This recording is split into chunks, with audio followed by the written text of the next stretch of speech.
I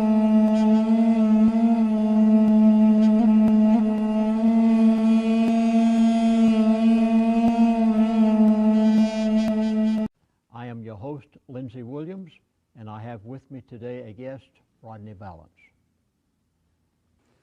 The standard currency of the world is crude oil. It is not the dollar, nor the yen, nor the pound, nor the won, nor the ruble. The Middle East right now is in crisis. What happens in the Middle East will affect every facet of our lives, from the grocery store to the airline ticket that you may want to travel on, to the value of the dollar and what it will purchase. $1.50 a gallon 3 years ago to $4 a gallon now. Gasoline still 4 quarts. Remember, it's not the gasoline that's changed. The gasoline is still 4 quarts per gallon. What has changed? The value of the currency that you're using to purchase that gallon of gasoline with has deteriorated to the point that it is there. Now, may I state emphatically, if I can at this point, this positively is not a conspiracy. This is an agenda. Note the difference between the two words. The first agenda is the New World Order. Of its founders. We have before us the opportunity to forge for ourselves and for future generations a new world order, a world where the rule of law, not the law of the jungle, governs the conduct of nations. When we are successful, and we will be, we have a real chance at this new world order. The privilege of having with me today Rodney Balance. Rodney, welcome. Thank you, Pastor. It's an honor to be here with you. I just can't tell you how excited I am to be able to share the global information that you're bringing to the viewers of this message and couple it with personal finance and how it impacts us here in America from a personal level. Well, give me some of your background, Rodney, and why does the audience need the material that you'll be giving today? Well, I've been fortunate enough to be in the financial services business for the last 2 decades, where I've helped people from all walks of life, everywhere from multimillionaires turning their money into more and people who were so buried in debt they didn't know where next week's groceries were going to come from. So I've got a good understanding of where most of America is today. And where most of America is that they don't have the inside knowledge or the opportunity to have the information that you bring to the table and how to use that to form their future decisions about their financial tools and implementation. So as a professor teaching personal finance at Mid-Atlantic Christian University in North Carolina, the author of several books, including The Love of Money, How to Build Wealth and Not Be Corrupted, and a financial expert for CBN television, I've got a very good idea and understanding of what people need, how they need it presented, and the best way to help them understand how what you're sharing with them merges with what they need to know to protect their family. Rodney, I was told many months ago that within 4 to 5 months there was going to be a crisis in the Middle East. Everyone is expected to start with Iran. I happened to be on your talk show at the time and said within 4 to 5 months. Now, people look at me and they say, well, Lindsay Williams, you're a prophet. And I say, no, I'm not. It is because of who I know that I was able to say this. And I appeared on your show and said, Rodney, in 4 to 5 months, there is going to be a crisis in the Middle East. I'd like you to confirm that. You absolutely did, but you shared more than that. Well, off the air, you shared more than that very day. You also told me that in the short term, silver was going to take a little bit of a dip in the beginning of February, and by the end of February 2011, that silver was going to be exponentially much more valuable. And to the day, you were exactly right. In fact, I made some personal investments based on that information, and I saw a 20% increase in my silver investments in that 30-day period. I went on radio shows all across America, and I said within 4 to 5 months' time, I have been told by the people who give me information that there will be a crisis in the Middle East. Now, Rodney, I understand that you have some information that came from documents from the federal government. that there would possibly be a crisis? Yes, yes. Actually, in 2008, a U.S. State Department diplomat, he had papers, memos that were confiscated in the Cairo airport. A London newspaper, The Telegraph, got a hold of these documents. In these documents, Pastor, it clearly stated, and they gave the months and the days, and this State Department employee was working with government organizations, labor unions, as well, and U.S. government, not Egyptian government, but U.S. government organizations, the Muslim Brotherhood, the labor unions, as well as other youth organizations, to cause an uprising. What they were hoping for, according to this document, was to create an uprising that would eliminate the current regime under Mr. Mubarak before the presidential elections, the Egyptian presidential elections, before their elections in 2009. The memo also says that they realized the time frame was too short and they were going to strive for do it before the presidential election of 2011, which is in September of 2011. So all of these plans were laid out in a government memo in 2008 for the Egyptian government to be overthrown, the President Mubarak to be overthrown before the Egyptian presidential election in September 2011. And it is well documented. You can go to the London newspaper called The Telegraph, and you can see the actual documents. So all of this was planned well in advance. They knew it was going to take place. What is taking place in the Middle East today was no surprise whatsoever. To my informants, I was told that it was going to take place in 4 to 5 months. I asked them at the time, because Iran was such a crisis point, and I asked them at the time, I said, is this going to be an Iranian crisis? They wouldn't respond to me. I said, where is it going to be? They wouldn't tell me where. I did not know where it was going to take place. I merely knew it was going to take place. So that means then that the powers that be brought this on in the Egyptian routes. Now, let me go back a ways.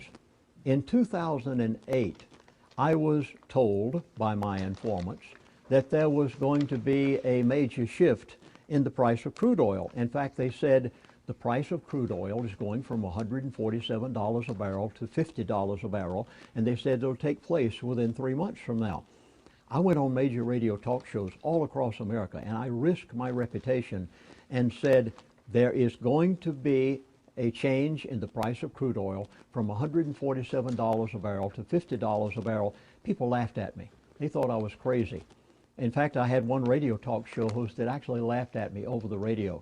And then another time, I had a Wall Street analyst that happened to be on a program with me, and he said, Chaplain, you shouldn't say this. He said, this is going to impact, he said, this would impact the world in such a way that it would be catastrophic. Well, it not only went to $50 a barrel, it went to $43 a barrel, and it went to $1.50 a gallon at the gas pump. And at the same time, I was told by my informants that it would be 2.5 years before the price of gasoline and the price of crude oil would go back up again. Now, folks, you can go back and see this. It was archived in many radio talk shows across America. It was not hidden. I said it in my own DVDs back in those days before it ever happened, and it took place exactly as they said it. So they knew in advance what they were going to do, and they said it'll stay there at that price, $50 to $70 a barrel, for this 2.5 year period. Then, at the end of the 2.5 years, they came back and said to me, Chaplain, the price of crude oil is going back up again. And I, just a few months ago, said, folks, get ready. You're going up to $150 to $200 a barrel on crude oil. And exactly as my informants had told me, it began to happen. Now, what does this mean? At this point, people called to me and said, Lindsey Williams, you're a prophet. And my response to them is, I am not a prophet. I'm just an ordinary everyday guy that puts on his britches just like anybody else does on any given day. But it just so happens that I know the people who are doing it. Now, what does this mean, basically, to the person out there in the listening audience? Let me go back a ways and try to explain it if I can. 35 years ago, I had a very unusual experience. It was 1970 that I went to Alaska as an aviation missionary. I had only been in the state for a short time, and I heard they were going to build the Trans-Alaska Oil Pipeline, and that approximately 50,000 men would converge on the state to build that 800-mile, 4-foot diameter pipeline. The first thing that came to my mind as a missionary was 50,000 of the roughest, toughest, cussingest, drinkingest, orneriest folks on the face of the earth. They must need some spiritual guidance. So I went to Alaska Pipeline Service Company, the consortium of 9 major oil companies that were going to build that pipeline, and I said, don't you need a chaplain on the pipeline? They laughed at me at first. They said, we never had a chaplain on any pipeline in the world. I kept going back and back and back. I guess persistence paid off, and finally they said, okay, we'll give you the northern 7 camps, beginning at Prudhoe Bay, where the big oil field is on the Arctic Ocean, down to Galbraith Lake. Just go up there and see what you can do. I did. I'm sure they thought I wouldn't last very long, but 6 months later I was still there. And they came to me and said, Chaplain, you're saving us thousands of dollars of counseling fees that we're not having to pay. We never had a chaplain on a pipeline before. We didn't know your value. We would like to offer you executive status. Now, this could only have happened by the providence of God. There is no way that a little insignificant, unknown missionary out in the bush of Alaska could have ever lived with the elite of the world. For 3 years' time, I was invited into their board meetings. They said, Chaplain, we'd like you to sit into the board meetings in order to help the relationship between management and labor. I lived with the people you hear about in the World Bank, the IMF, the top oil company officials of the world. It changed my life, because if someone had asked me before I went to the pipeline and lived with these people and stayed in the dorm with them, sat across the dinner table from them, and talked with them, not in my church, but on their oil field, if someone had said to me, Chaplain Williams, do you believe there's a group of people on the face of the earth who control the world? I would have laughed at them and said, who are you, a John Bircher? If someone had asked me after my 3 years of experience, Chaplain, do you believe there's a group of people on the face of the earth who tell the president what to do, who dictate to Congress what bills to pass, who control oil prices and the world and currencies? I would have said, not only do I believe it, but I sat and listened to them talk about it. May I state emphatically, I hope that you'll believe me as a person who has been a minister of the gospel for 50 years. There positively is, on the face of this earth, a group of people who control the world. They tell Congress what bills to pass. They tell the president what to do. And on any given day, our lives are affected by these people. Many of them have to do with crude oil. Now, in the course of this DVD, I'm going to make some very unusual forecasts. These people have told me things, and I'm going to be talking about and showing you what will happen in the Middle East, what you're going to be paying for a gallon of gasoline in the future, what's going to happen at the grocery store just around the corner. I'm going to tell you where gold prices are going. They have already told me, and they have a timeline. Their timeline, by the way, is 2012, and they intend to do what they're going to do with the new world order. By the end of 2012, there are some very definite things that they plan to do. This group of people positively do exist in the world today. And 35 years ago, when I had the privilege of meeting with them, I made friends with some of them. And some of these individuals have kept in touch with me over the years, 2 of them in particular. And as a result, every time they have told me something, it has happened exactly as they said it. Never one time has it been any different. We need to know what happened back then in order to bring up to date. So if I may, I'm sure you're wondering what the rest of the story is. And Rodney, when we look at what has taken place in the past, as a financial advisor, what would you say to your people? How do you plan for the future? Well, I always tell people, well, one thing for sure is I always have to tell them past performance is no guarantee of future returns. That's the law that is set by the SEC and FINRA that I have to always say anytime we're talking about any investments. Now, when I talk about history repeating itself in a general sense, I have to let people know that one thing is constant, one thing is always happening, is that companies, corporations, and governments don't plan the way you and I do as individuals. Many individuals today, they think of long-term planning as what next week's grocery list is going to be. They don't think about long-term planning being 10 years, 20 years, 30 or 40 years. That's impossible to comprehend from most people's point of view today. But I would like you to think about, as Pastor Williams, you're about to share with us a timeline and historical proof of some things that occurred about 30, 35 years ago. I'd like for people to think about the fact that a gentleman named Ted Benna was hired by a large banking organization in 1980 to find a way for them to get out of the pension business. This banking organization understood that come 2010, 2011, and beyond, baby boomers were going to be retiring, and it would bankrupt them if they had to pay pensions for all these employees. So back then they tried to find a way so that they would not have to be on the hook, so to speak, for lifetime incomes for their employees. At the same time, the U.S. Congress and the Internal Revenue Service were looking for ways to shore up potential revenue deficits that were projected at the same time that these baby boomers would start retiring, 2010, 2011, and beyond. So when Ted Benna, this gentleman that was hired by this bank, found the little-known blurb in the IRS code under Section 401, subsection K, he found that that was an opportunity for people to put money aside for their own retirement in a pre-tax method, coming out of their paychecks before they pay taxes on it, and let that money grow in a tax-deferred method so that years down the road they could retire and be taxed on the money then when they pulled it out. This was perfect for what the Congress and the IRS needed. It was perfect for what businesses across the country needed, because it got them off the hook, so to speak, for having to pay these large pensions for lifetime incomes. So you're saying the demise of the financial system today was known and planned way back in those days, as my informants have told me it was?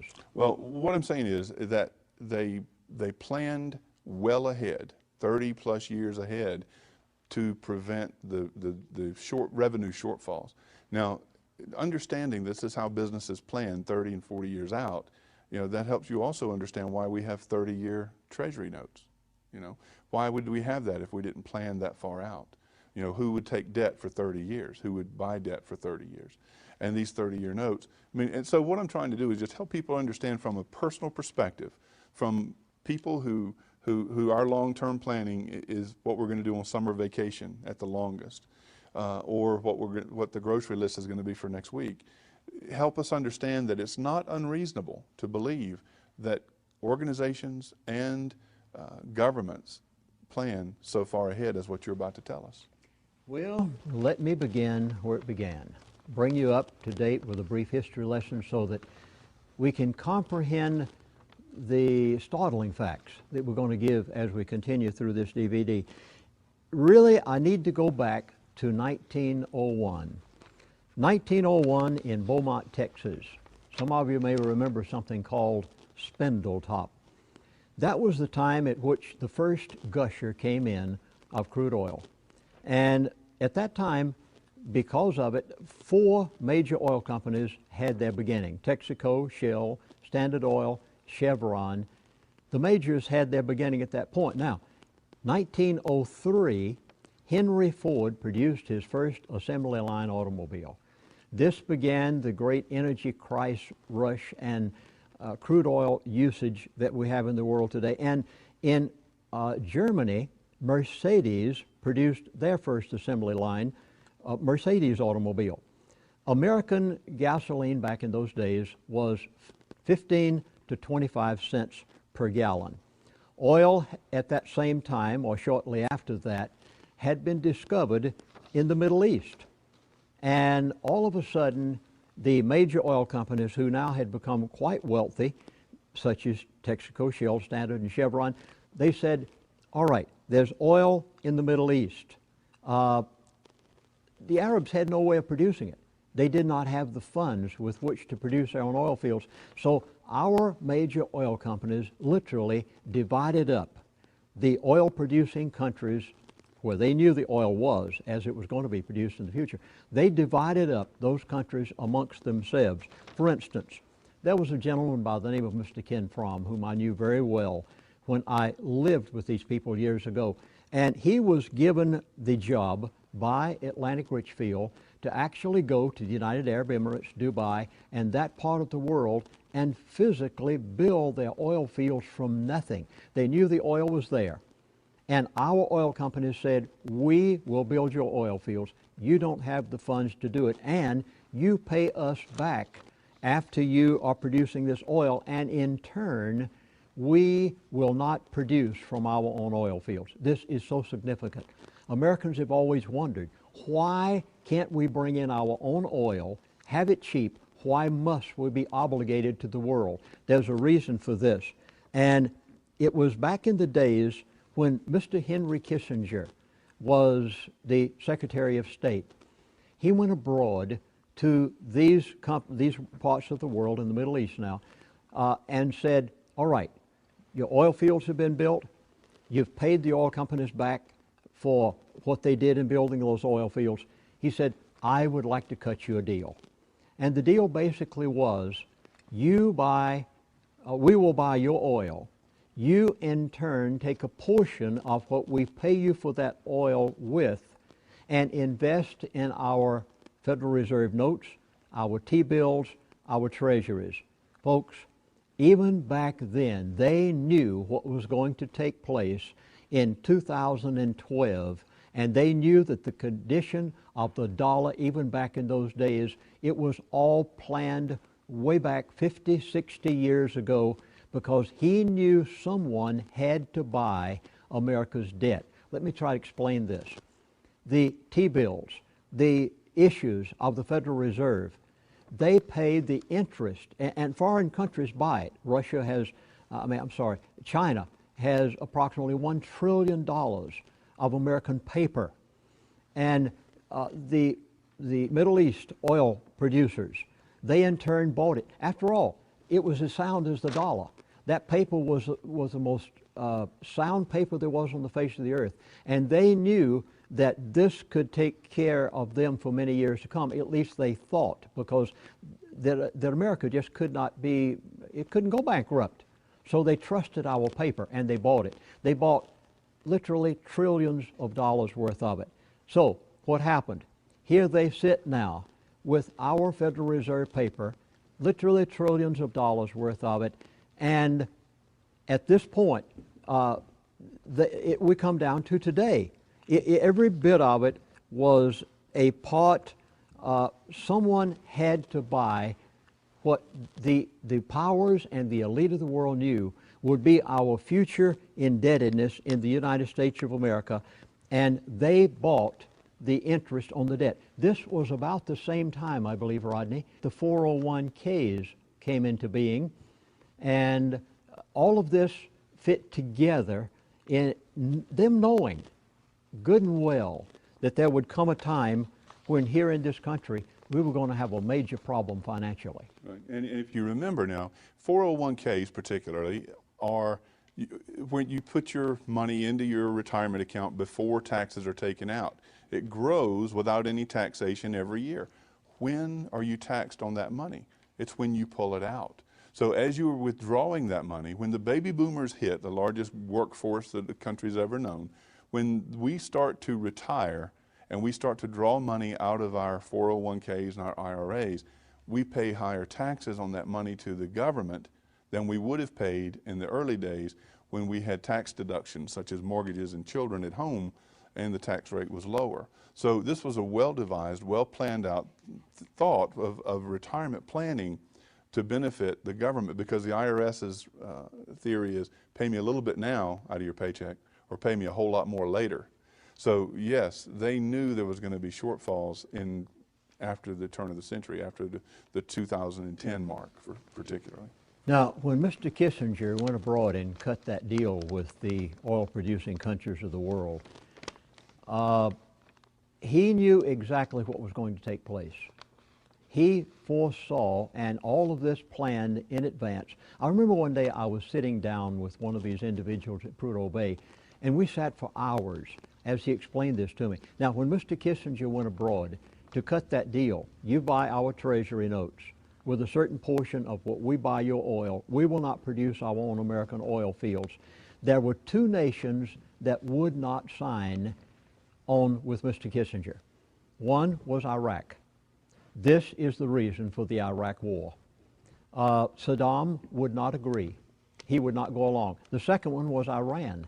And you'll remember about that same time, the Iranian crisis took place and the Shah was deposed. Every bit of this was because they would not sign on to Mr. Henry Kissinger's deal that he had gone over to pose to them. And why did we have this? Well, you remember after that, that in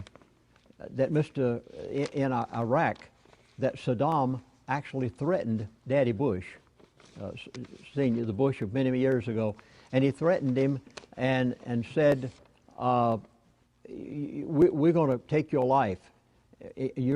This started the whole thing. And the Iraqi war was nothing but an oil war. It's sad to think that these people care so little of humanity. Then we come down to Iran and what's happened there. Now, there are many countries in the world that have the bomb. Why pick on Iran all the time? It's because it was Iran that would not sign on back in those days with Mr. Henry Kissinger, and because of that, we pick on them all the time. It's a part of the whole plan of the New World Order. Now, let's come down to China. You'll remember that Bush Senior, Daddy Bush, was an ambassador from the United States of America at one time to China. China prior to that was a closed society. The Great Wall literally separated China from all the rest of the world. At the time that Daddy Bush went to China as the ambassador years ago, it was the time at which China was brought out of its position of a closed society, and at that time the elite of the world planned what we're seeing today. Every bit of this is a part. Again, I go back, this is not a conspiracy. I do not believe in a conspiracy theory. I'm not a conspiratorialist. This is an agenda to make China what it would be, to bring America to the place where we are today, to have these Middle East oil company producers, which later became OPEC, to have all of this fit into the pot of the New World Order, which they would have later. Now, China, in turn, became, as I was told recently, one of these individuals said to me, he said, China is the big one.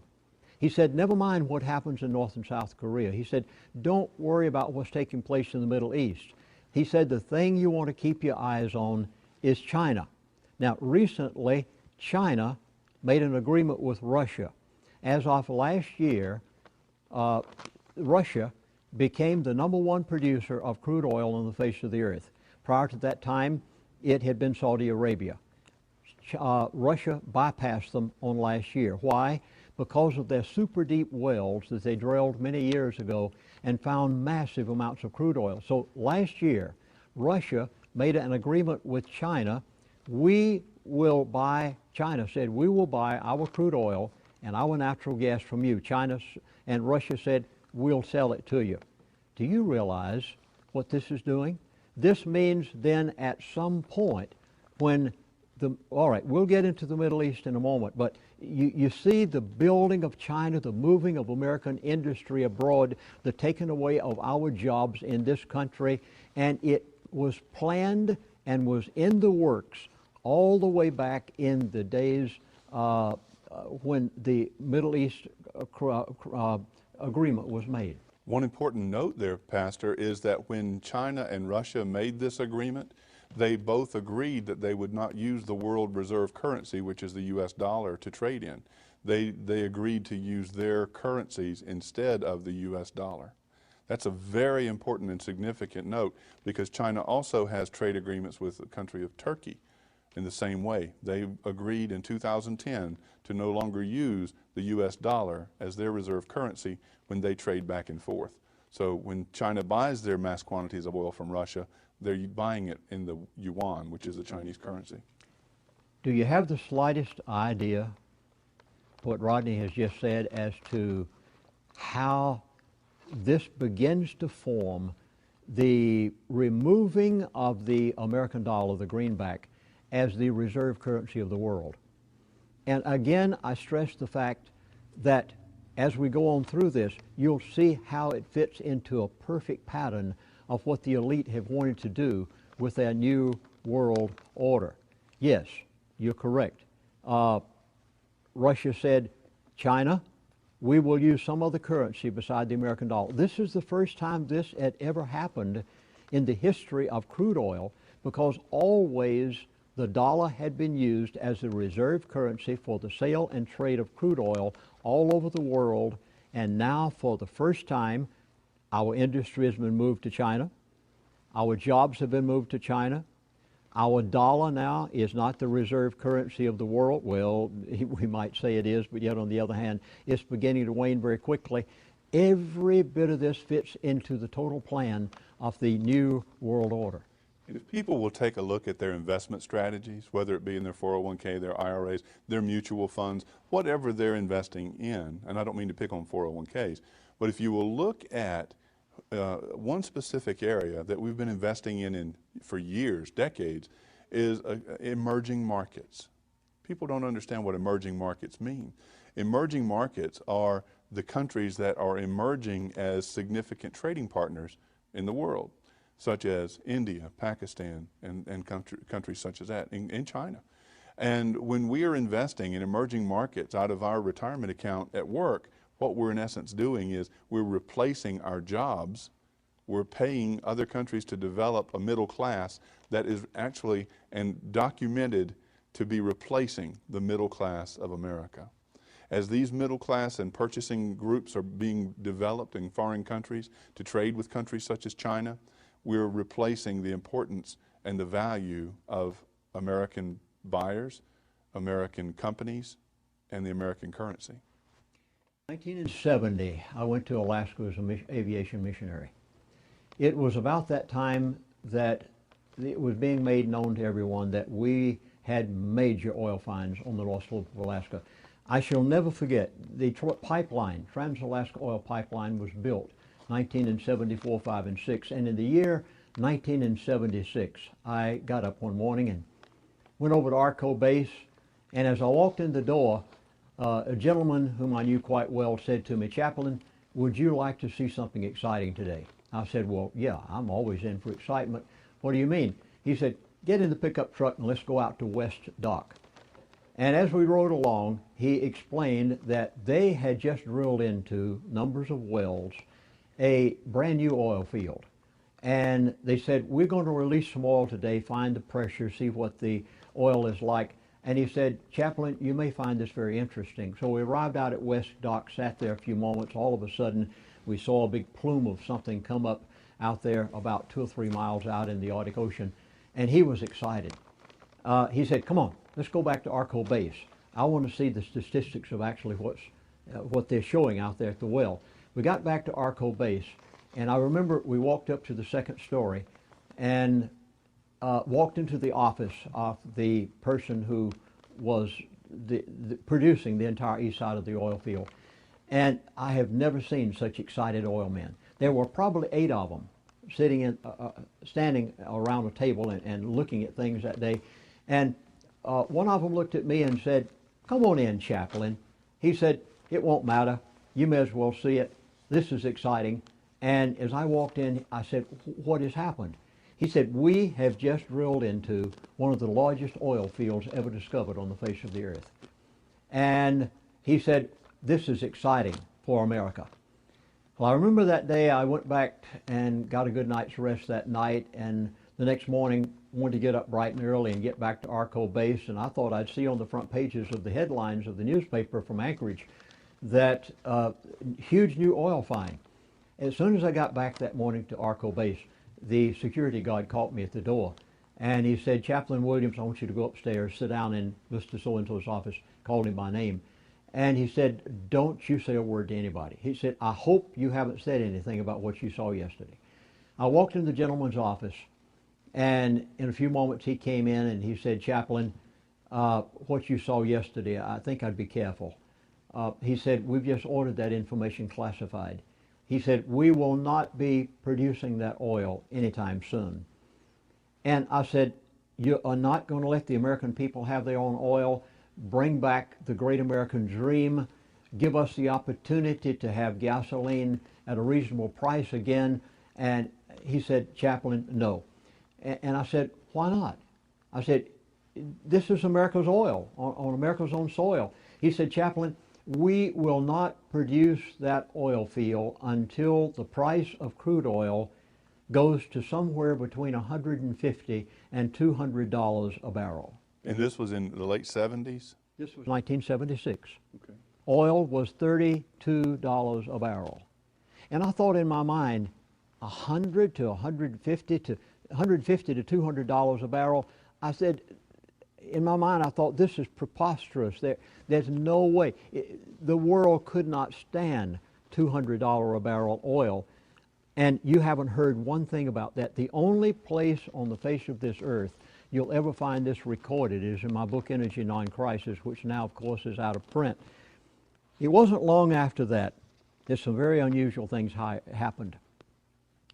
After the Trans-Alaska Oil Pipeline was over with, I decided that I had a moral obligation. I positively must tell the world what I saw. And I wrote a book entitled The Energy Non-Crisis. It was 1980.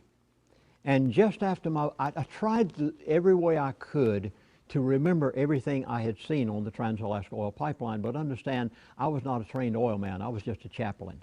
And so my book might not have been word perfect, but I remember just after my book came out, I had a phone call one day from a gentleman. He was livid. He was so angry that he was beside himself. And he said, "Chaplain, your book came out," and he said, "Atlantic Richfield has just fired me." Now, he was one of the high-ups, pretty close to being on the board of Atlantic Richfield itself. One of the people who had given me so much information over the years. And I said, "What has happened?" He said, "They found out that I allowed you in that room that day to see what happened at Gull Island." And he said, "As a result, Atlantic Richfield has fired me." He said, "Now, Chaplain, your book, Energy Non-Crisis," he said, "there are just a few things in that book that are not letter perfect." And he said, "They're going to discredit your entire book because of that, because they don't want this information getting out about Gull Island." And he said, would you allow me to rewrite your book for you and make it letter perfect?" Oh, he was angry. And I said, "Sure, I'd be more than happy for you to." He did. He rewrote my book, Energy Non-Crisis. They have never discredited one word of it because it was word perfect. But he wrote another chapter in the book, himself personally. The title of the chapter was, "If Gull Island Doesn't Blow Your Mind, This Will." He told everything. He told the depth of the field. He told the pressure of the field. He told the perforations of the pipe. He told everything that happened that day. And when my new edition of the book came out the following year, there were some other things that took place. There's only one place on the face of this earth that this is ever recorded, apart from my book, The Energy Non-Crisis, and it's only alluded to. You may remember back in those days that the John Birch Society was quite popular. And there was a reporter with the John Birch Society by the name of Alan Stang. He found out about this gentleman, and he came to Alaska, and he said, "Will he let me interview him?" He did. This gentleman was so angry until he gave an interview to Alan Stang, and he reported it in the American Opinion magazine. And if you ever want to go back and get one of those copies about 1981, 82, you'll find the only other report that's ever made about this anywhere on the face of the earth, but it authenticates exactly what I saw back in those days. Now, at that point, this gentleman and I were invited to speak at Pro-America. Back in those days, they had big conventions around the world, a group of very active American ladies. And this gentleman and I were asked to speak at the Pro-America convention in, I think it was out on the West Coast in California, in San Diego. I remember that night, this gentleman and I were sitting on the platform. He was to speak, and then I was to speak. And I saw him almost shaking. And I said, "What's wrong?" He said, "Look in the back of the room, those two men that just walked in." I said, "Who are they?" He said, "One of them is the CEO of Atlantic Richfield." He said, "The other one is a very prominent oil man." He said, "Chaplain, you'd better be careful what you say tonight." He was scared.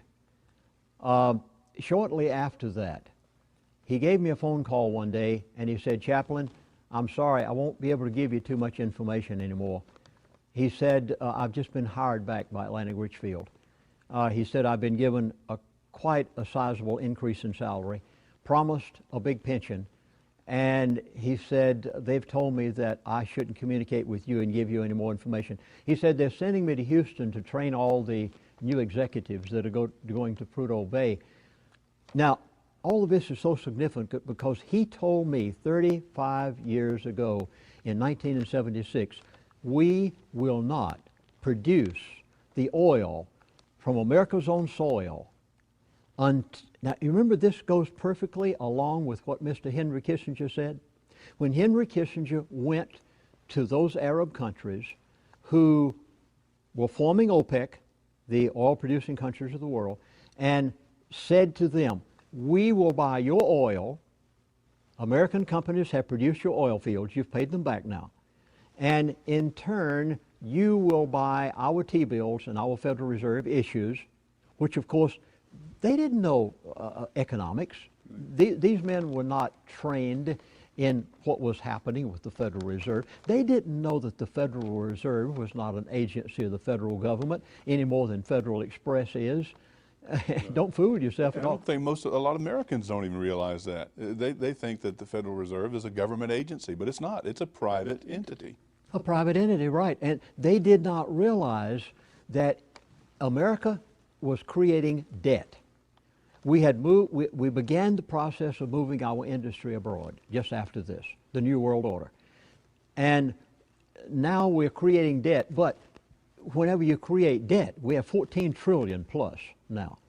And whenever we create all this debt, the interest, you don't have to worry about paying the debt back. Never mind the $14 trillion. Congress could care less about that. They know it'll never be paid back. It's the interest on the debt that can't go unpaid. And by these oil-producing countries of the world buying our T-bills and our Federal Reserve issues, they put money back in to pay the interest on the national debt. And this is the only reason that America can even be sustained today without having a total financial collapse, is because China, once it began to get our industry and become the great power it is today, as it was planned way back in those days when Daddy Bush opened up China as the emerging country of the world, every bit of it was planned around the fact that today, the year in which we're living right now, a major crisis would take place. And this is what is so significant, to see it unfolding literally before our eyes today.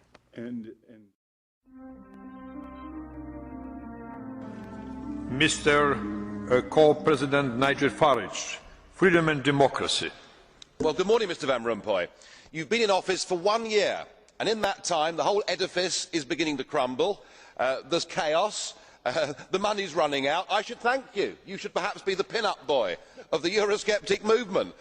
But just look around this chamber this morning. Just look at these faces. Look at the fear. Look at the anger. Poor old Barroso here looks like he's seen a ghost.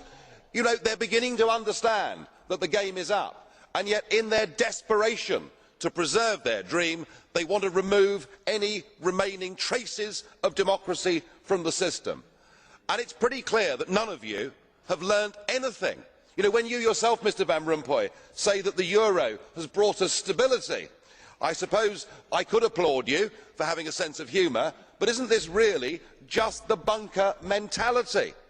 You know, your fanaticism is out in the open. You talked about the fact that it was a lie to believe that the nation state could exist in a 21st century globalised world. Well, that may be true in the case of Belgium, who haven't had a government for 6 months, but for the rest of us, right across every member state in this union, and perhaps this is why we see the fear in the faces, increasingly people are saying, we don't want that flag, we don't want the anthem, we don't want this political class, we want the whole thing consigned to the dustbin of history.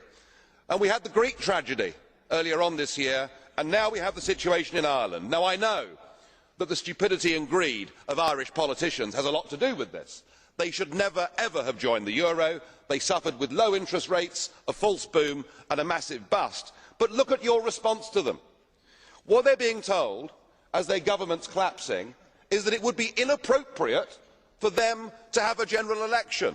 In fact, Commissioner Wren here said they had to agree their budget first before they'd be allowed to have a general election. Just who the hell do you think you people are? You are very, very dangerous people indeed. Your obsession with creating this euro state means that you're happy to destroy democracy. You appear to be happy for millions and millions of people to be unemployed and to be poor. Untold millions must suffer so that your euro dream can continue. Well, it won't work, because it's Portugal next. With their debt levels of 325% of GDP, they're the next ones on the list, and after that, I suspect it'll be Spain. And the bailout for Spain would be 7 times the size of Ireland, and at that moment, all of the bailout money has gone. There won't be any more. But it's even more serious than economics, because if you rob people of their identity, if you rob them of their democracy, then all they are left with is nationalism and violence. I can only hope and pray that the euro project is destroyed by the markets before that really happens. Thank you. The next And I think it was Rahm Emanuel, President Obama's person, who says, never let a good crisis go to waste. Understand that when you have, first off, a corporation, any major corporation, will never allow any of their higher executives or their board members serve on the board of a competitive company, right? What good? Why, you know, the company wouldn't want them? Why is it then that Timothy Geithner, the Treasury Secretary for the United States, and Ben Bernanke, the Chairman of the Federal Reserve, both sit on the board of directors for the Bank of International Settlements, which is the central bank for all 55 of the Earth's central banks. And this, one reason I believe is happening is it's pushing us to a financial crisis so that we will eventually adopt a one world currency that is being promoted by this Bank of International Settlements and developed by the International Monetary Fund. It's called SDR, Special Drawing Rights. And it's already used in the 55 central banks of the world today. It's a global currency that's only used at the highest level of banking. The devaluation of the dollar, because of the Federal Reserve's actions on quantitative easing, has lowered the value of our currency significantly. Recently, the dollar was only worth less than 77 cents. If, and I believe this is where you're headed with this information about the regime change, and one reason I believe that the State Department memo and promoting regime change is, in fact, to cause us to default on our notes or debt to these Arab countries, because maybe under the heading of we will not do business with terrorists, okay, the Muslim Brotherhood looks like they're going to take power. If that be the case, this will cause a default from the Federal Reserve on these Treasury notes, and could be the demise of and the destruction of the Federal Reserve, a private entity that backs the sovereignty of the U.S. dollar. So the American dollar must collapse in order for them to bring in their new world order. Now, this is exactly what was told to me way back in those days. We will not produce the oil fields of America. Mr. Kissinger said to the oil-producing countries in the Middle East back in those days, we will not produce the oil fields of America until, and he said, we won't produce them. You go ahead and buy our T-bills, our Federal Reserve issues. He knew good and well that this would take care of paying the interest on the national debt. I was told in 1976, we will not open the oil fields of America. Oh, folks, we have been betrayed. We literally have been done in by Washington, D.C. Every one of the scoundrels up there ought to be thrown out. Securities that they have bought in good faith, trusting what America had told them after they produced their oil fields, the majors. Now we're going to turn around and double-cross these people. And their T-bills and their securities that they have bought, China holds over $1 trillion of our paper right now. Yep. What's going to happen to it? It's going to become worthless overnight. Can you imagine how they're going to feel about the United States of America when all of this that they have trusted over? Can you imagine Walmart without a single thing on its grocery store shelves, not its grocery store, but on its shelves, without any mark saying made in China? It'd be empty. They're going to be livid. Besides, you have it happening right now before you. Now, for the first time in all of these years since Spindletop back in 1901, we are going to begin to produce it because now the elite have the price where they want it so that they can control. Not money. This is not all about money. It's about control. The name of the game is control. Here goes. You're the first ones probably to ever hear this apart from the radio talk shows I've had the privilege of being on today. When this individual sent me this, he put it right across the top. I know who he is. I've spent hours with him. He put right across the top of the communique, I have it here, you better sit down. I knew it was potent. He went on to say, the U.S. Geological Service issued a report on April 2008 that only scientists, he knew about it, and oil men knew was coming. It was a revised report, hadn't been updated since 1995, on how much oil was in the area of the western two-thirds of North Dakota, western South Dakota, and extreme Montana. The Bakken is the largest domestic oil discovery since Prudhoe Bay in Alaska and has the potential for eliminating all, they knew this, when this report was given. They knew at some point they would double-cross the Arabs. They would start the conflict in the Middle East. The Muslim Brotherhood is supported by the elite of the world. They could not do what they were doing if they weren't. These conflicts are going from country to country to country by design plan. I told on your radio broadcast 5 months before to 5 months before it happened, I said there is going to be a conflict in the Middle East. It started in Egypt. They had told me. Why? Cut off that oil, destroy the value of the currency, make their... We have to somehow get rid of this debt. How are we going to do it? Just merely say your paper's not worth anything anymore. Do you realize at $200 a barrel, we could pay off the entire national debt from our own soil if we had an ounce of honesty left in Washington, D.C.? We have been betrayed by our officials. It's sad. Well, let's go on. I can't get off on that right now. When I first briefed legislators, Terry Johnson said, Montana legislative financial assistant, he said their jawbones almost hit the floor. And this is in the congressional record, by the way. This man put part of this there. The sizable find is now the highest producing offshore oil field in the past 56 years, reported by the Pittsburgh Gazette. Now, let's go on down. How much can they get this out of the ground for? Oh, this is startling. If they will, but they won't. Because remember, they have gotten oil now to $200 a barrel. The dollar, their timeline is the dollar will be dead by the end of 2012. All of this fits into perfect line with the New World Order. And because may I tell you what kind it is? There are two kinds of oil in the world. There's the heavy black stuff. There's light sweet crude. The light sweet crude, basically you could take it out of a well, run it through a simple filter, and put it in a diesel engine. It's the most sought after oil in the world. Few places have it. Nigeria has it. Now we've got it. This man told me, he said, this oil field has light, sweet, crude oil, and he said we can produce it for $16 per barrel. Wow.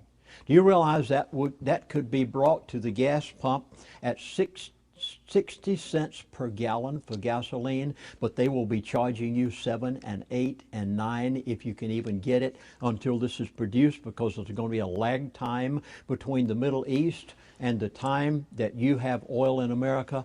And when people go hungry, when they can't get groceries for their children and their babies are crying, they will beg the Federal Reserve for another currency. They will plead for a world currency. It's going to be gold-backed. Mark my words. You think gold is high priced now?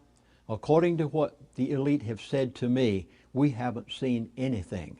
Take the gold today at $1,400 an ounce. Wait until they get it where they want it, according to their timeline.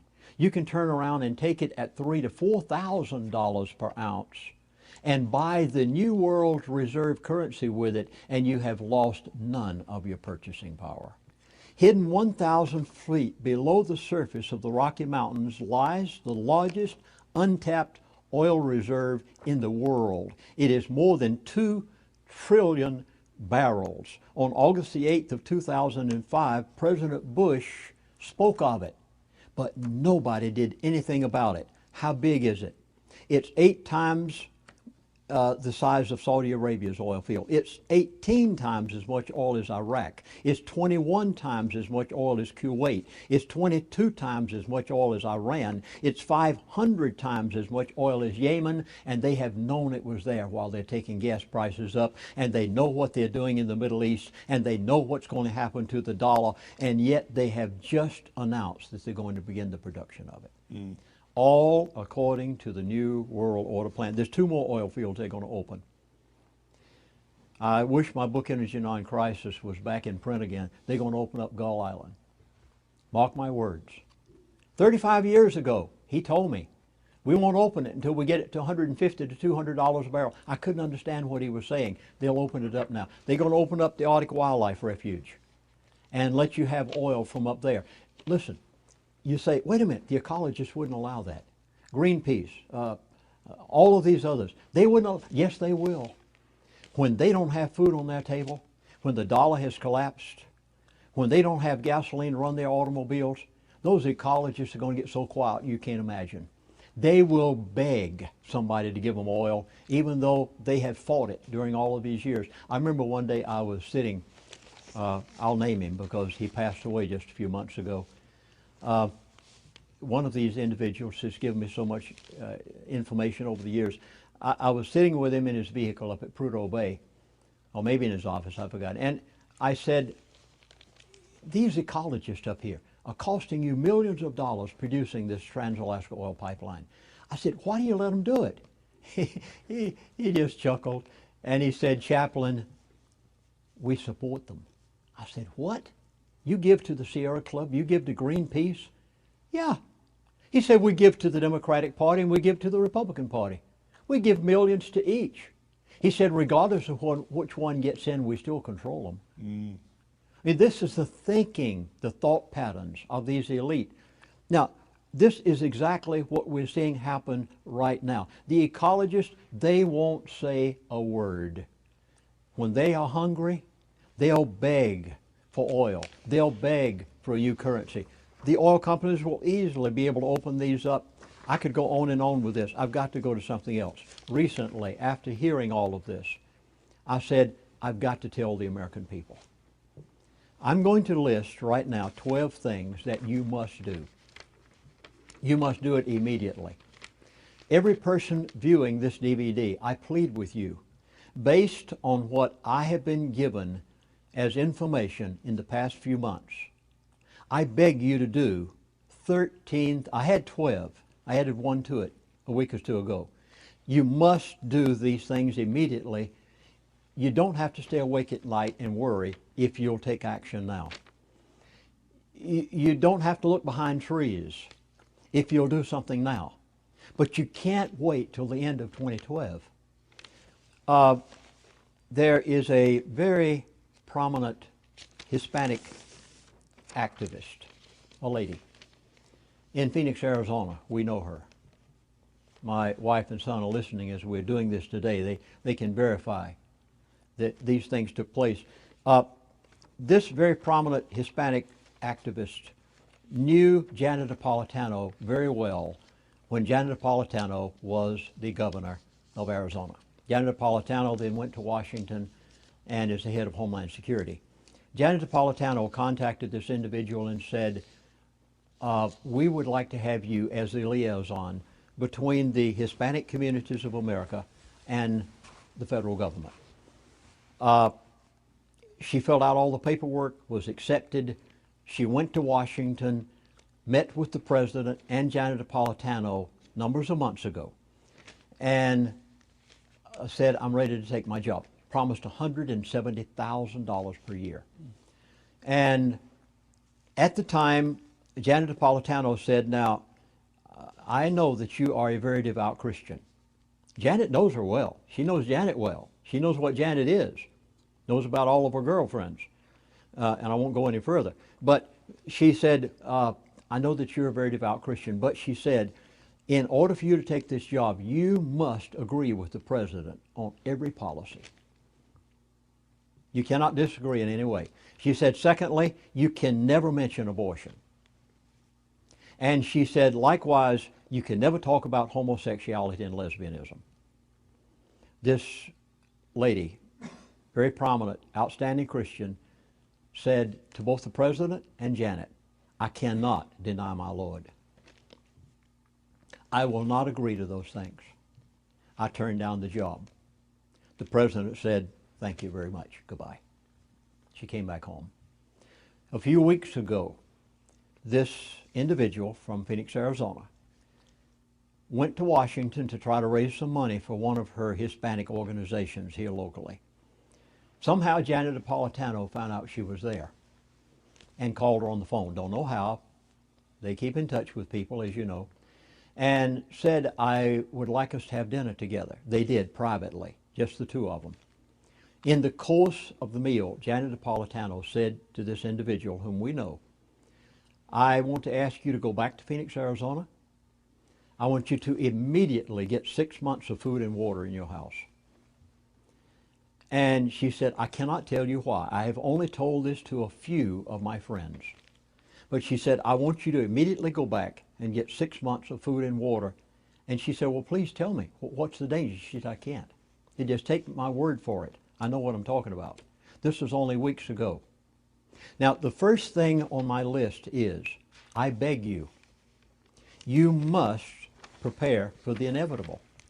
There is no reason for you to suffer because of what the elite are doing.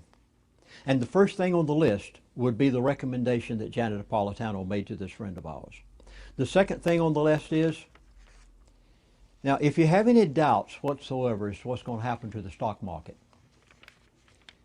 you're bound to realize that when the securities, when the oil goes to $200 a barrel, the securities are worthless. Their timeline in 2012 takes place. Now the stock market is being held up today by the plunge protection team. They never wanted to admit to this up until about 6 months ago. They finally admitted to the plunge protection team. And anytime the stock market starts down, they just go in and bolster it. They'll buy it, they'll do whatever's necessary that day. And the Federal Reserve has literally spent billions of dollars to keep the American stock market up. There is a time at which they will not keep it up any longer. If you have any doubt in your mind whatsoever, go to YouTube, and don't take my word for it. Go to YouTube and find Tony Robbins, T-O-N-Y-R-O-B-I-N-S. Watch his DVD, and you'll definitely do something about it. Secondly, you need cash. You need to have enough to be able to sustain your household for a number of months' time. I'm suggesting maybe 3 months. Not in the bank, not in your checking account. You've got to have it. Cash won't be that much good for too long because they're coming in with a world currency. Mark my words, it's out there. And they already know that it'll be gold-backed from what I'm hearing. But you need to make preparation for your house during that interim period of time. Next, 401ks. Oh my goodness. You notice I'm not the youngest guy in the world. But I feel so much for the retirees of today who have in confidence trusted their Social Security, which has been squandered, and their 401ks that they're losing money in, and their retirement funds that they're not going to have. Rodney, I don't know whether you even have suggestions or not, but... Well, one thing that I've been telling people in regards to their 401ks is to take their money out of the equities and the bonds that are within the 401k. In other words, in the shelter of a 401k, there are many options that people can choose. One of which is an interest-bearing account. Now, at times, historically speaking, when the interest rates go up, the stock market goes down. And conversely, when the stock market goes up, interest rates go down. We've just seen the end of this particular cycle. So what people need to be doing is contacting the person that is in charge of the 401k, tell them, get me out of the stock market, not tomorrow, get me out now, today, and move my money to where it's safe and earning interest for me. It's better to earn 2% interest on a positive side than it is to lose 70, 80% on the negative side. Thank you. Next, gold and silver. You haven't seen anything. You think gold and silver prices are high now? You just wait. I know, I can't afford to buy gold anymore. I wish I could because I know where it's going. 6, travel. It is going to be disrupted. When the price of crude oil gets to $200 a barrel, the airlines are going to have major problems. The trucking lines will have problems. You will have problems with the railroads of America. Next, debt. Oh my goodness, people, pay off your debt. Get out of debt. You say, I can't. Well, that's right. Some people can't. You can't pay off that house. Well, you can't. If you can't, you can't. But don't go and put money on that credit card. Don't spend money you don't have. America is going to be facing a crisis that you cannot afford to be in debt. My next suggestion, at any cost, a log cabin is better than a $2 million mansion that has a mortgage on it. You positively must have a roof over your head paid for.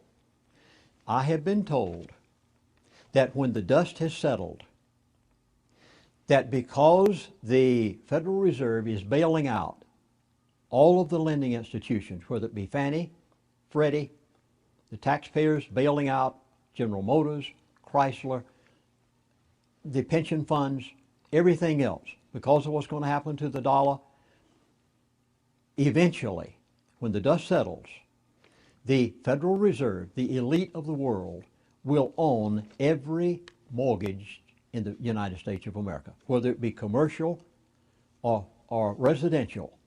The elite will own every mortgage because they have bailed them out, just as did Chrysler and General Motors, and you will be making your house payment to the Federal Reserve. You don't want this to happen. In essence, giving them control over all of the property and real estate. The name of the game is control. I've been saying this for 35 years. It's not money, it's control. Obsessed with it. Again, government. You're going to see more and more government intervention in our lives. It must stop. I don't know how. It cannot be by revolution. It must be peacefully. But there's got to be a change and get government out of our pockets and out of our lives. Again, I don't know what you're going to do, and I hope you'll give some thought to it, and I'll only say 2 words: firearms. Now, do with that what you want to. In a few moments, we're going to have a pastor tell us what we should do spiritually. So I'll leave off that one. He's very apt at what he's doing, and it's a privilege to have a man of God present what people should do today. And I've added one thing to this. Oh, I've actually added two. Where do you live? I made a survey recently of where the elite live. I was amazed, dumbfounded. I found out where, and I contacted these two friends of mine. I said, where does this person and this person, where does this CEO and this person live? Not one single elite has his primary residence in a city. Every one of them have moved away from where they know the problem's going to be. And lastly, you must make preparation for the health care of your household. The health care system is going to have problems along with the other, especially if Mr. Obama exceed with what he wants in Obamacare. You must take preparations for your household. Now, I want to prove to you that the elite, not just the ones I know, but some of the others knew this in advance. Now, I've talked about things that they told me. I've told you things that have happened that they told me, and it came to pass, which I recorded in the past, and it happened exactly like they told me. I'm going to show you one now that I want you to go and do your research on your own. I'm going to give you some homework to do to those out there in the viewing audience. It's called insider trading. There are two classifications of people. I'm glad you're nodding your head there. It's a good sign. There are two classifications of people that invest in Wall Street. Number one is John Q. Public, and number two is insider trading. According to the government and the law, they are required to keep records on certain insider trading, which is the CEOs, the corporate heads, the super wealthy, and records have to be kept on what they buy and what they sell. I began records back in September when a friend said something is happening with insider trading on the New York stock market.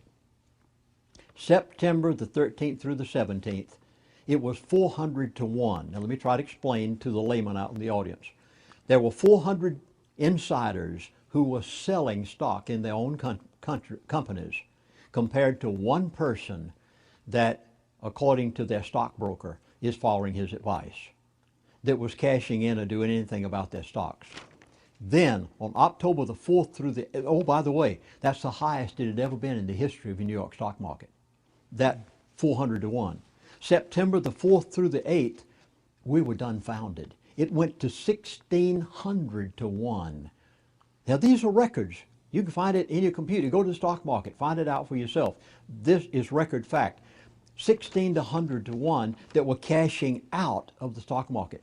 I kept records week after week after week. I'm going down for lack of time. November the 15th through the 19th, it was 8,280 to 1 that cashed out and sold their own company stocks and got out of the stock market, and yet the stockbroker was still advising the man on the streets to still buy from Wall Street. Exactly.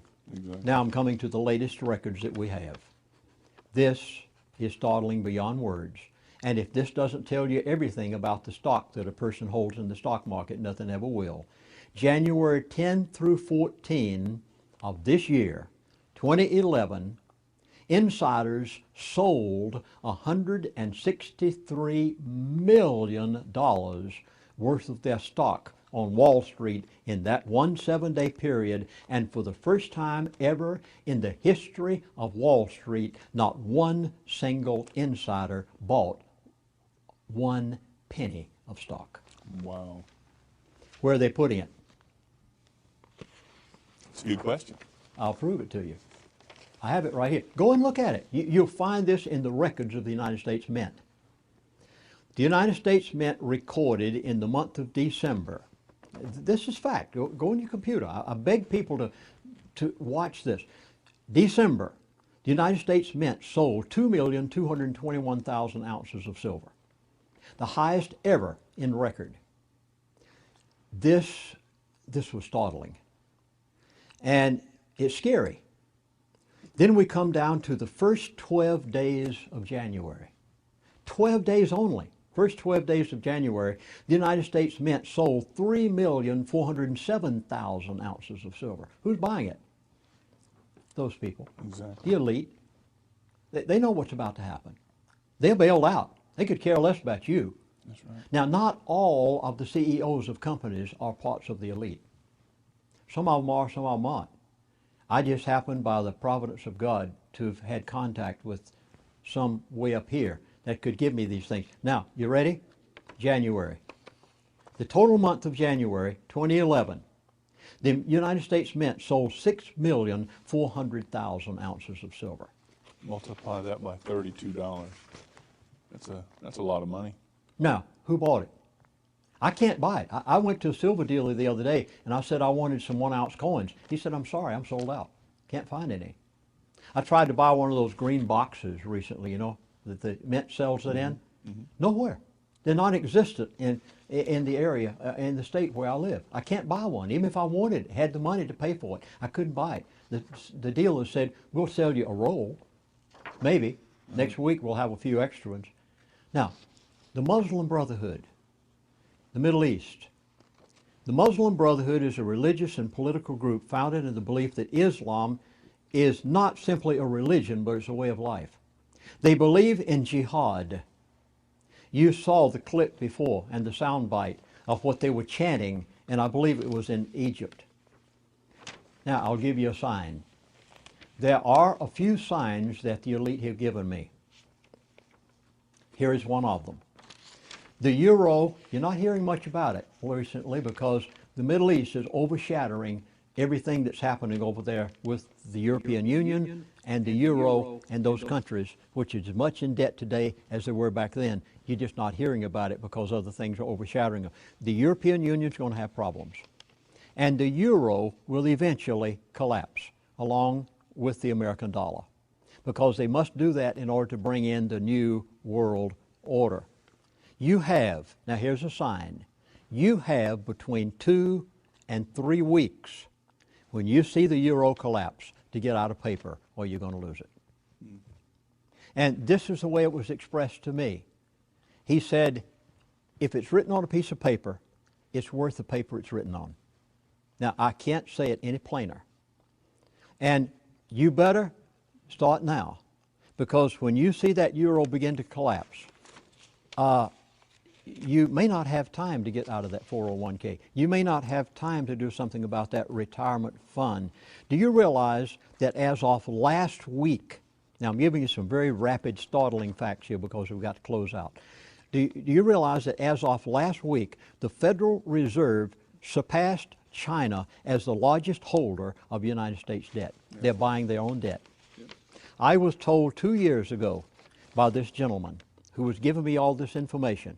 He said, Chaplain, the day that the Federal Reserve begins to buy the T-bills, to buy their own debt back, he said, that's the end.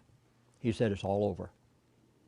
Now, for the first time, as of last week, the Federal Reserve holds more debt than China did. I was given these expressions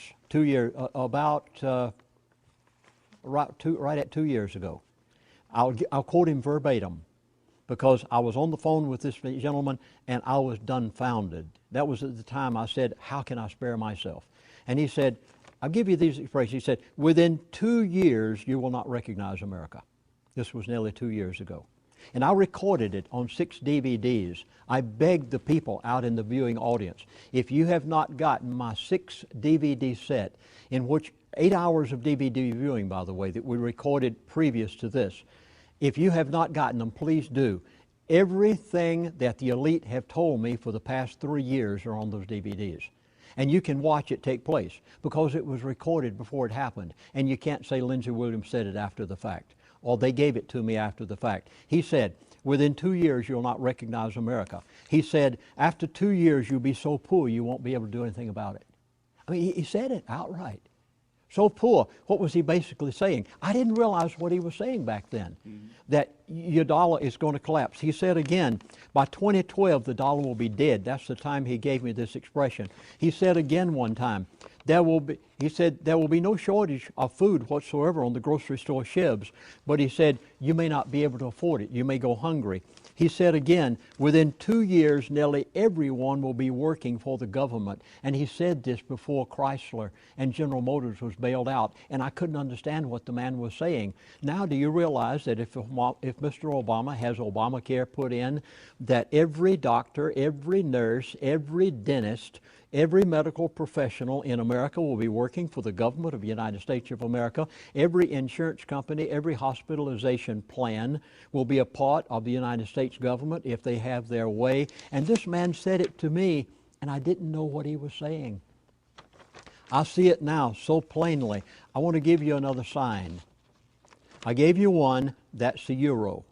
You've got 2 to 3 weeks to get out of paper after you see the euro have its problem. The next sign he gave to me a number of years ago. He said, watch the price of crude oil and you will know the progression of the elite. You'll know where they are in their timeline. You must prepare medically. Again, China is the big one. China has loaned more money. Please. China is the upcoming thing. United States of America must go down. China must come up, according to the New World Order. China has loaned more money to developing countries than the World Bank. This is startling, because now these countries are obligated to China. China is moving troops into North Korea. I won't get into that. America, what are we seeing? Well, it's obvious. Boeing aircraft, Caterpillar, all of these moving abroad. Why have I produced this DVD? I felt a moral obligation. In fact, the producer of the Coast to Coast, the most listened to radio talk show in the world, 63 million listeners on any given night. When she called me back last week, she had asked me before, she said, Chaplain Williams, why are you giving all this? And I said, because I feel a moral obligation to tell the American people what by the providence of God I have been allowed to know. There was dead silence on the phone. She expected me to say I was doing it for dollars and cents.